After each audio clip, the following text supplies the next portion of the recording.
میرا کہنا ہے یہی ہر صاحب ایمان سے، میرا کہنا ہے یہی ہر صاحب ایمان سے، حل مسائل کیجئے اپنے سبھی قرآن سے۔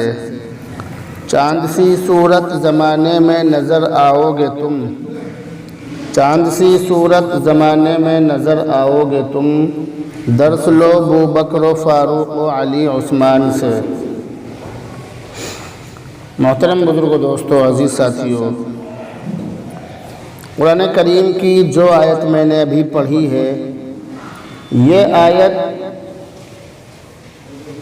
بہت مشہور ہے۔ اس آیت کے اندر اللہ تعالیٰ نے ایمان والوں کو یہ حکم دیا ہے کہ اے ایمان والو، اللہ تعالیٰ سے ڈرو اور سچوں کے ساتھ رہو، اللہ تعالیٰ سے ڈرو اور سچوں کے ساتھ رہو۔ اسی طرح میں نے جو اللہ کے نبی کی حدیث پڑھی ہے، یہ بھی بہت مشہور حدیث ہے۔ دنیا کا ایک دستور ہے، ایک نظام ہے۔ اللہ تعالیٰ نے جتنے بھی نبی بھیجے اور نبیوں کے بعد جتنے بھی ان کے ماننے والے بھیجے، وہ تمام کے تمام ان نبیوں کی صحبت کی وجہ سے اور ان نبیوں کے پاس بیٹھنے کی وجہ سے بڑے انسان بنے۔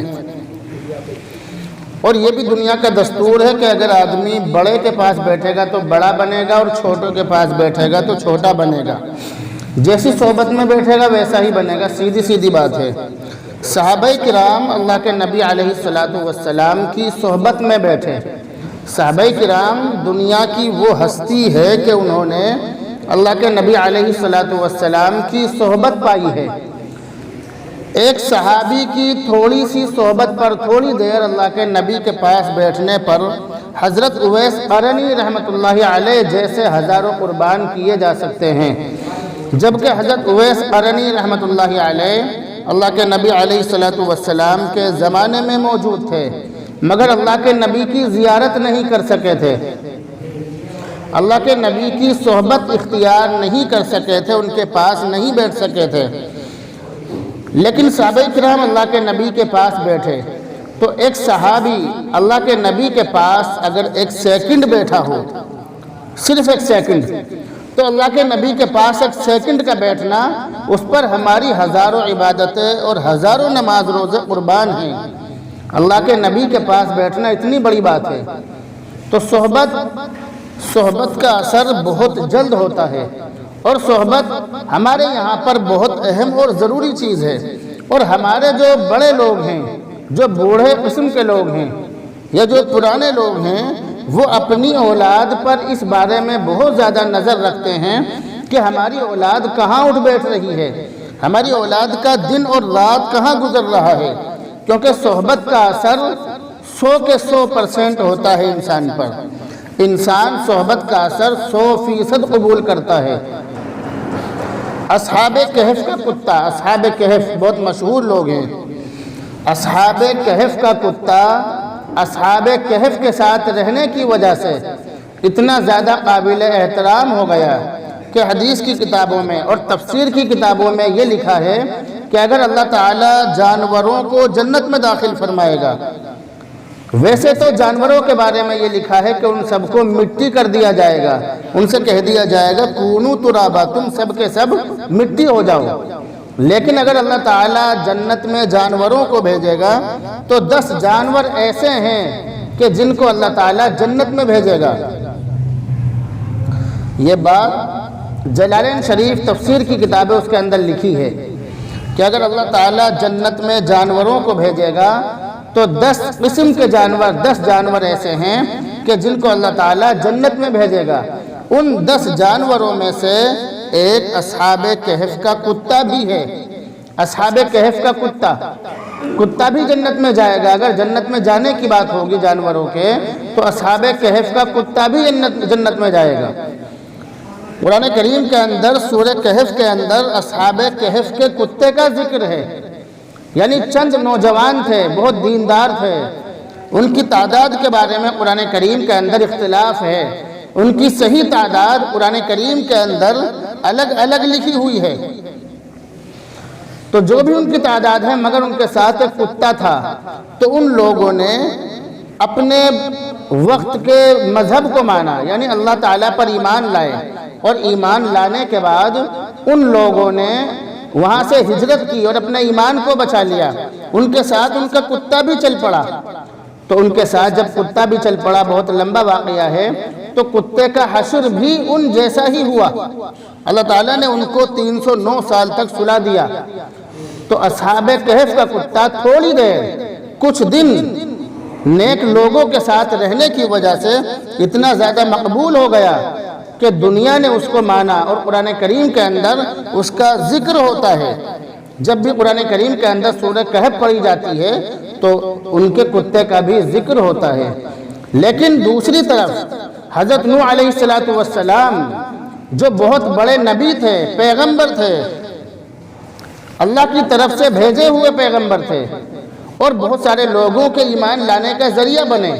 950 سال تک تبلیغ کی انہوں نے، اور ان کو آدم ثانی کہا جاتا ہے، یعنی دوسرا آدم ان کو کہا جاتا ہے۔ مگر ان کا بیٹا غلط صحبت کی وجہ سے، غلط لوگوں کے پاس بیٹھنے کی وجہ سے ان کا بیٹا برے لوگوں میں شامل ہو گیا اور کافروں میں شامل ہو گیا۔ بری صحبت کی وجہ سے نوح علیہ السلام کا بیٹا اپنے ایمان کو نہیں بچا سکا، اور قرآن کریم کے اندر باقاعدہ طور پر اس کا ذکر ہے۔ وَحَالَ بَيْنَهُمَا الْمَوْجُ فَكَانَ مِنَ الْمُغْرَقِينَ، یہ قرآن کریم کے اندر لکھا ہے کہ جب طوفان نوح آیا اور نوح علیہ السلام نے اپنے بیٹے سے کہا کہ اے بیٹے آجا میرے پاس، کشتی میں سوار ہو جا، تو اس نے یہ کہا کہ مجھے کچھ نہیں ہو سکتا، کوئی میرا کچھ نہیں بگاڑ سکتا، میں پہاڑ پر کھڑا ہوا ہوں، یہاں تک پانی پہنچ ہی نہیں سکتا۔ تو قرآن کریم کے اندر لکھا ہے 12ویں پارے میں وَحَالَ بَيْنَهُمَا الْمَوْجُ فَكَانَ مِنَ الْمُغْرَقِينَ، کہ وہ دونوں بات کر ہی رہے تھے کہ ان دونوں کے بیچ میں پانی کی لہر آ گئی اور ان کا بیٹا غرق ہو گیا، تباہ ہو گیا، برباد ہو گیا۔ تو صحبت بہت اہم چیز ہے، بہت ضروری چیز ہے۔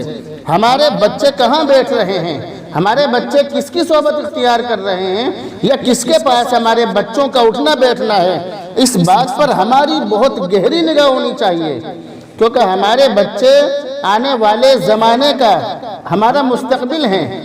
اگر ہم اپنے بچوں پر نگاہ نہیں رکھیں گے تو آنے والے کل میں ہمارے بچے ہمیں بہت بڑا نقصان پہنچائیں گے۔ تیسری طرف دیکھیے حضرت لوط علیہ السلام۔ حضرت لوط علیہ السلام کے بارے میں قرآن کریم کے اندر 26ویں پارے میں لکھا ہے، ساری چیزیں اس کے اندر لکھی ہوئی ہیں 26ویں پارے میں اور 27ویں پارے میں بھی۔ حضرت لوط علیہ السلام کی بیوی غلط لوگوں کی صحبت میں بیٹھتی تھی۔ حضرت لوط علیہ السلام کی بیوی اچھے لوگوں کے ساتھ نہیں بیٹھتی تھی، بلکہ جو برے لوگ تھے، جو گناہگار لوگ تھے، جو کافر اور فاسق لوگ تھے، ان کی صحبت میں بیٹھتی تھی۔ ان کی صحبت میں بیٹھنے کی وجہ سے قرآن کریم کے اندر صاف طور سے لکھا ہے 27ویں پارے میں مُسَوَّمَةً عِنْدَ رَبِّكَ لِلْمُسْرِفِينَ، 27ویں پارے میں لکھا ہے کہ آسمان سے ان لوگوں پر پتھر نازل ہوئے اور پتھروں پر نام لکھے ہوئے تھے، مسومتن، پتھروں پر نام لکھے ہوئے تھے، ایسے وہ پتھر تھے جس کے لگنا تھا اسی کا نام اس پر لکھا ہوا تھا۔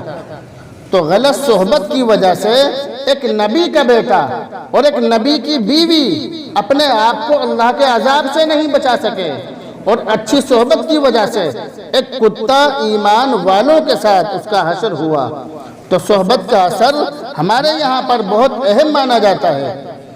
تھوڑی دیر کی صحبت بہت سی مرتبہ انسان کو اللہ کا ولی بنا دیتی ہے، اور تھوڑی دیر کی صحبت بہت سی مرتبہ انسان کو جہنم میں پہنچا دیتی ہے۔ مکہ مکرمہ کے اندر حضرت عبید بن عمیر رحمۃ اللہ علیہ ایک بہت بڑے تابعی تھے، صحابی نہیں تھے، تابعی تھے۔ تابعی اس کو کہتے ہیں جس نے کسی صحابی کو ایمان کی حالت میں دیکھا ہو، تو بہت بڑے تابعی تھے۔ اور حضرت عبداللہ بن عمر رضی اللہ تعالی عنہ ان کی مجلس میں جاتے تھے، یعنی صحابی حضرت عبداللہ بن عمر رضی اللہ تعالی عنہ، یہ صحابی حضرت عبید بن عمیر جو کہ تابعی تھے، ان کی مجلس میں جاتے تھے، اور جانے کے بعد ان کی باتوں کو سنتے تھے اور دہاڑے مار مار کر روتے تھے۔ حضرت عبید بن عمیر کی باتیں اتنی زیادہ اثر انداز ہوتی تھی، دلوں کو چیرتی تھی ان کی باتیں، تو یہ صحابی ان کی باتیں سنتے اور سننے کے بعد روتے تھے، مجلس میں دہاڑے مار مار کر روتے تھے۔ یہ بہت بڑے تابعی تھے، بہت بڑے اللہ والے تھے۔ اسی مکہ مکرمہ کے اندر ایک عورت تھی بہت زیادہ حسین و جمیل، بہت زیادہ خوبصورت، اتنی خوبصورت کہ اس کی خوبصورتی کے مکہ مکرمہ کے اندر چرچے تھے کہ اس کی بیوی بہت زیادہ خوبصورت ہے، خوبصورت اتنی کہ جو دیکھے وہ عاشق ہو جائے، اتنی زیادہ خوبصورت۔ ایک مرتبہ وہ عورت، وہ لڑکی شادی شدہ تھی، وہ عورت ایک مرتبہ وہ شیشہ دیکھ رہی تھی، تو شیشہ دیکھنے کی حالت میں جیسے ہی اس کی نگاہ اپنے چہرے پر پڑی اس عورت کی، تو اسے اپنے چہرے پر ایک دم گھمنڈ پیدا ہوا اور اپنے شوہر سے کہنے لگی کہ ایسا کوئی آدمی اس شہر کے اندر ہے، مکہ کے اندر، کہ جو مجھے دیکھے اور مجھ پر عاشق نہ ہو۔ یہ بات اس نے کہی، یعنی بطور گھمنڈ کے، کہ اس شہر کے اندر، مکہ مکرمہ کے اندر کیا کوئی ایسا آدمی ہے کہ جو مجھے دیکھے اور مجھ پر عاشق نہ ہو۔ یہ بات سننے کے بعد شوہر نے کہا کہ ہاں ایک آدمی ہے، عبید بن عمیر، وہ ہے، وہ تمہیں دیکھیں گے لیکن تم پر عاشق نہیں ہوں گے۔ عورت کو شرارت سوجی، اس نے اپنے شوہر سے کہا کہ آپ مجھے اجازت دو تاکہ میں انہیں اپنے آپ پر فریفتہ کر سکوں، عاشق کر سکوں، میں اپنا انہیں گرویدہ بنا سکوں۔ تو اس نے کہا ٹھیک ہے جاؤ، اجازت دے دی۔ شوہر نے بیوی کو اجازت دے دی، وہ گئی مکہ مکرمہ میں، مکہ مکرمہ کی ہی بات ہے، وہ حرم شریف کے اندر گئی، خانہ کعبہ کے اندر۔ وہاں پر حضرت عبید بن عمیر لوگوں کے ساتھ بیٹھے ہوئے تھے، بیان کر رہے تھے، لوگوں کو باتیں سمجھا رہے تھے۔ اس عورت نے وہ برقعے میں گئی اور جا کر یہ کہا کہ میں آپ سے اکیلے میں کچھ بات کرنا چاہتی ہوں، یہ بات ان سے کہی۔ انہوں نے کہا ٹھیک ہے۔ وہ کھڑے ہوئے اور کھڑے ہونے کے بعد حرم شریف میں ہی، خانہ کعبہ کے اندر ہی ایک کونے میں کھڑے ہو کر اس سے بات کرنے لگے۔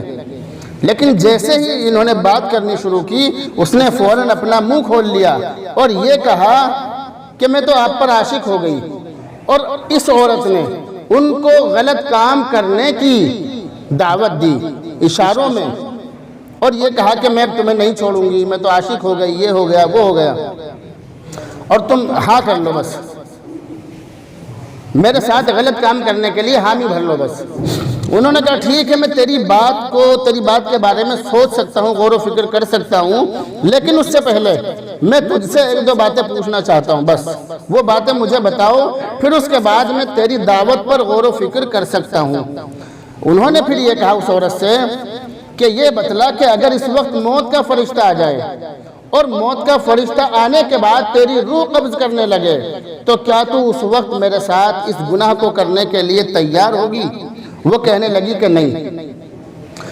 انہوں نے پھر کہا کہ اگر اللہ تعالیٰ کے سامنے تم کھڑی ہو اور اللہ تعالیٰ تم سے اس دنیا کے بارے میں سوال کرے تو کیا تم اس وقت اس گناہ کے بارے میں سوچو گی؟ اس نے کہا کہ نہیں۔ انہوں نے پھر کہا کہ جس وقت پل صراط کے اوپر سے گزر رہے ہوں گے کیا تمہیں اس وقت اس گناہ کے بارے میں تم سوچ سکتی ہو؟ اس نے کہا کہ نہیں۔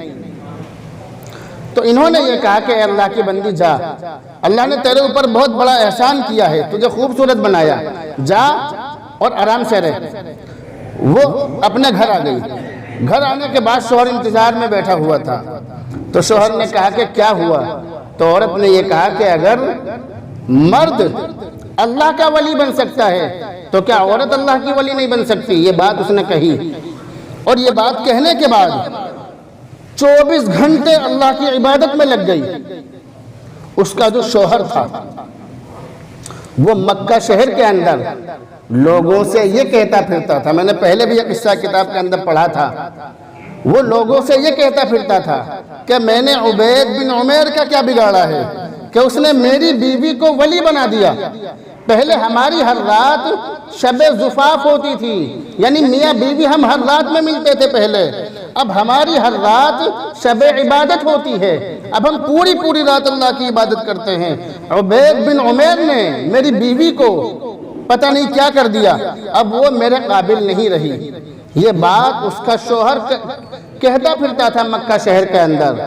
اس واقعے کو لکھنے کے بعد ہمارے علماء کرام نے یہ لکھا ہے اس واقعے کے تحت کہ وہ جو عورت تھی جس کو اپنے حسن پر بڑا ناز تھا، جو دوسروں کو اپنے حسن پر فریفتہ کرنا چاہتی تھی، بہت زیادہ خوبصورت تھی، اللہ اور اس کے رسول کی باتوں سے دور تھی، عبید بن عمیر کے پاس تھوڑی دیر کیا کھڑی ہوئی کہ اللہ تعالیٰ نے اس کی دل کی دنیا ہی بدل دی۔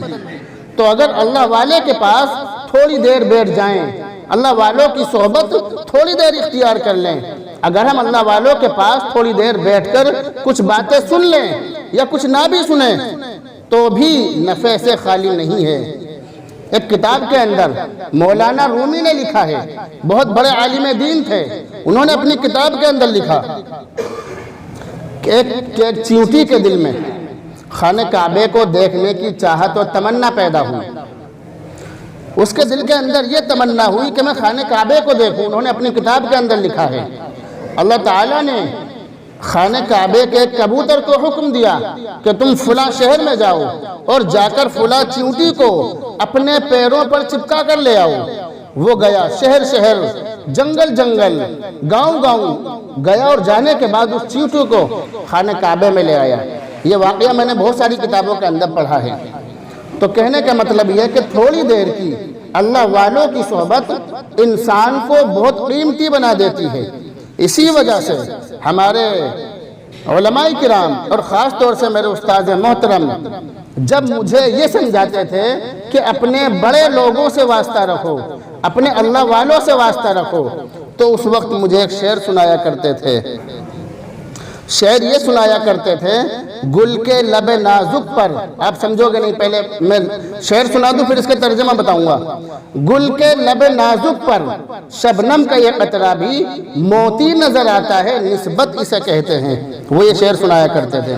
گل کے معنی ہے پھول اور لب کے معنی ہونٹ اور نازک، یعنی جو پھول ہوتا ہے اس پھول پر سردی کے موسم میں جب اوس پڑتی ہے، گل کے لب نازک پر، شبنم کے معنی ہے اوس، شبنم کا یہ قطرہ بھی جب سردی کے موسم میں آسمان سے اوس برستی ہے اور پھول اور پتوں کے اوپر گرتی ہے تو یہ وہی اوس، یہی اوس دور سے دیکھنے میں موتی نظر آتا ہے، دور سے دیکھنے میں موتی نظر آتا ہے، لیکن وہی اوس، وہی پانی جب زمین پر گر جائے تو موتی نظر نہیں آتا، وہ جب تک پھول پر ہے جب تک موتی نظر آتا ہے۔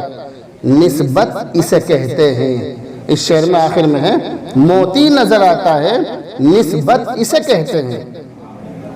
اگر ہمارا تعلق اللہ والوں سے ہوگا، اچھے لوگوں سے ہوگا، اپنے سے اچھے لوگوں کے پاس ہم بیٹھیں گے تو ہم اچھے کہلائیں گے بھی اور اچھے بنیں گے بھی۔ اللہ کے نبی کی جو حدیث میں نے پڑھی ہے، اس حدیث کے اندر اللہ کے نبی نے مثال دے کے فرمایا، خطبے میں جو میں نے حدیث پڑھی، مثل الجلیس الصالح والسوء، یعنی اچھے اور برے ہم نشی کی مثال۔ ہم نشی کہتے ہیں پاس بیٹھنے والا، جس کے ساتھ ہم بیٹھ رہے ہیں اس کو ہم نشی کہتے ہیں۔ تو مثل الجلیس الصالح والسوء، اچھے اور برے، صالح کے معنی ہے نیک اور سوء کے معنی ہے برا، یعنی اچھے اور برے ساتھی کی مثال۔ کحامل المسکی و نافخ الکیری، یہ اللہ کے نبی کی حدیث ہے، حدیث کافی لمبی ہے۔ حامل کے معنی ہے اٹھانا، جیسے کہتے ہیں حاملہ عورت، گربھوتی مہیلا جس کو کہتے ہیں، تو حاملہ عورت اس کو اس لیے کہتے ہیں کہ وہ بوجھ اٹھاتی ہے۔ تو حامل المسکی کے معنی ہے خوشبو اٹھانے والا، حامل کے معنی اٹھانے والا۔ تو اچھے ہمنشین کی اور اچھے ساتھی کی مثال خوشبو اٹھانے، خوشبو والے کی طرح ہے، جس کے پاس خوشبو ہے، اور برے کی مثال بھٹی والے کی طرح ہے، نافخ الکیری، بھٹی والے کی طرح ہے۔ اچھے ہمنشی کی مثال، اچھے ساتھی کی مثال مشک والے کی طرح ہے، خوشبو والے کی طرح۔ یا تو 3 کاموں میں سے ایک کام ہوگا، یا تو ہم اس سے خوشبو خریدیں گے۔ اگر ہم کسی خوشبو والے کے پاس بیٹھیں گے تو یا تو خوشبو خریدیں گے، جیب میں پیسے ہوئے لے بھی یہ خوشبو دے دیں ہمیں، یہ اچھی لگ رہی ہے دے دینا ٹھیک ہے، یا تو ہم خوشبو خریدیں گے یا خوشبو نہیں خریدیں گے، ہو سکتا ہے کہ وہ ہمیں ہدیہ دے دے۔